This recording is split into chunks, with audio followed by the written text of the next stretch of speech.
Halo semuanya teman-teman, assalamualaikum warahmatullahi wabarakatuh. Jumpa lagi dengan Syera di sini. Senang berjumpa dengan teman-teman semua. Nah, di video hari ini sesuai judulnya, aku ingin membahas mengenai hal yang sangat mempengaruhi hasil akhir masalah kamu, apakah berakhir dengan baik atau berakhir dengan buruk. Jadi simak terus videonya sampai akhir ya.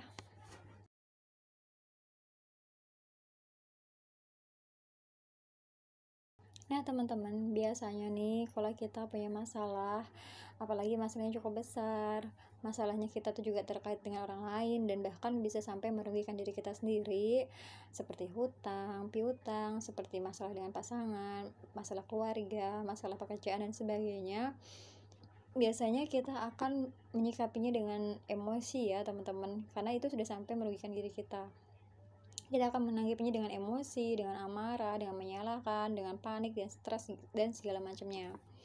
Tapi sadar nggak sih teman-teman, ternyata sikap kita dalam menyikapi sebuah masalah ataupun respon kita dalam menyikapi sebuah masalah itu sangat mempengaruhi hasil akhir masalah kamu. Apakah akan berakhir dengan baik atau berakhir dengan buruk teman-teman? Ini berdasarkan pengalaman aku sendiri dan berdasarkan apa yang diajarkan guru-guru aku ya teman-teman ya. Respon kita ini tuh sangat mempengaruhi. Kenapa bisa kayak gitu? Jadi gini, ketika kita punya masalah yang cukup besar gitu kan, apalagi sedang ada di puncak-puncaknya ya teman-teman ya. Nah, pikiran kita kan biasanya kalut ya teman-teman ya, stres dan segala macam. Nah, pikiran kalut, stres itulah yang membentuk respon kita menjadi negatif teman-teman. Nah, ketika respon kita negatif, otomatis solusi-solusi yang hadir dalam kita itu juga negatif. Ini aku berdasarkan pengalaman aku sendiri juga. Aku juga pernah mengalami hal semacam ini teman-teman. Ketika aku mengalami masalah, aku sedikit sharing ya teman-teman ya. Tahun 2019 aku pernah punya masalah sampai aku memberikan respon yang reaktif. 2020 aku depresi parah. Terus dan solusi-solusi yang hadir dalam hidup aku pun juga sangat negatif. Akhirnya aku berpikir untuk merubah respon aku dalam menghadapi sebuah masalah.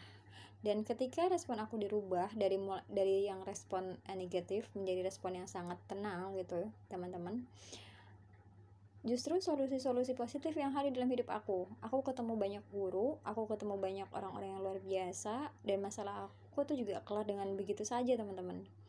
Nah, salah satu guru aku itu adalah beliau.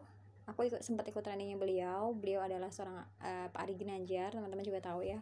Beliau adalah pemilik gedung ini 165, dan aku ikut training beliau juga. Ya, luar biasa banget nih teman-teman di situ. Dan di situ aku berpikir bahwa adalah ketika aku merubah respon aku, maka hasilnya pun berbeda teman-teman. Ketika kita merespon masalah itu dengan negatif, solusi positif itu nggak akan kelihatan meskipun itu ada di depan mata kita teman-teman. Nggak akan kelihatan. Analoginya gini deh teman-teman. Jika aku ingin ke suatu tempat nih, terus aku menggunakan kacamata yang beruap, berkabut, atau berembun, mampu nggak sih aku menemukan jalan yang benar? Jika aku memaksakan jalan dan aku mengambil jalan ke arah kiri, bisa jadi jalan itu adalah jalan yang berlubang atau menuju jurang. Kalaupun aku memilih jalan yang kanan, bisa jadi jalannya itu adalah jalan raya di mana mobil sedang mengarah ke aku.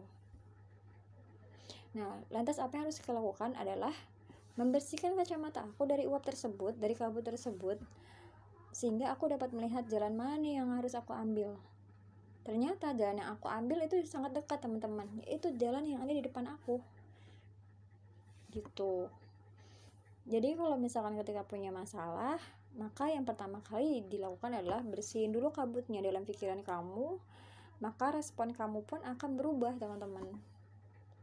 Nah, ketika punya masalah nih teman-teman, ketika punya masalah dan sedang ada di puncak-puncaknya nih, sedang di titik didih, aku tidak menyarankan teman-teman untuk berpikiran positif, karena itu sangat mustahil.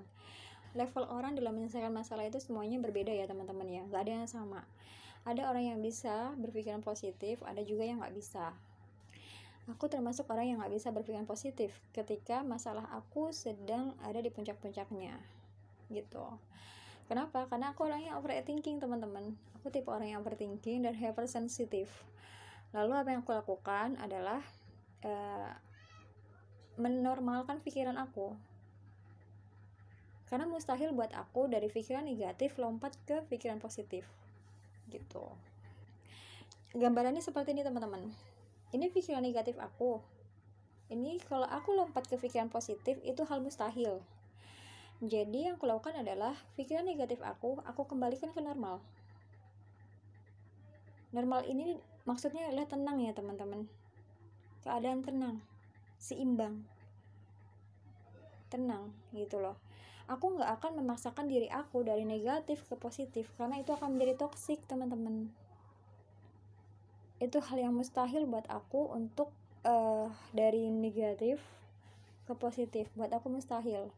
Maka dari itu yang aku lakukan adalah menormalkan pikiran aku untuk menjaga kewarasan aku gitu dalam menghadapi sebuah masalah gitu.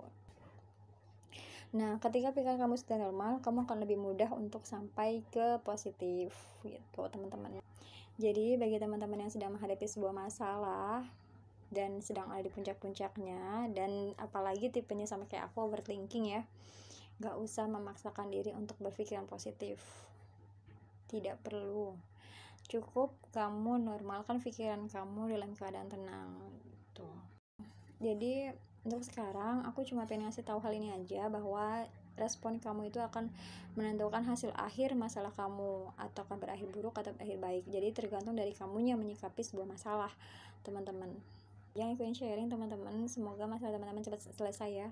Dan terima kasih teman-teman yang sudah menyimak video aku, dan mohon maaf apabila ada salah-salah kata juga, dan mohon maaf juga kalau misalkan kalian fokusnya pada gigi aku yang depan agak sedikit bolong karena kemarin sempat patah dan belum sempat ke rumah sakit, karena rumah sakit di tempat aku ini saat ini sangat melonjak kasus coronanya. Jadi aku belum sempat ke sana. Sementara aku akan tetap seperti ini. Jadi ya mohon maaf banget kalau misalkan jadi buat salah fokus teman-teman ya. Terima kasih untuk teman-teman yang sudah menyimak, dan jangan lupa untuk subscribe, like, dan komen. Dan wassalamualaikum warahmatullahi wabarakatuh. Sampai jumpa.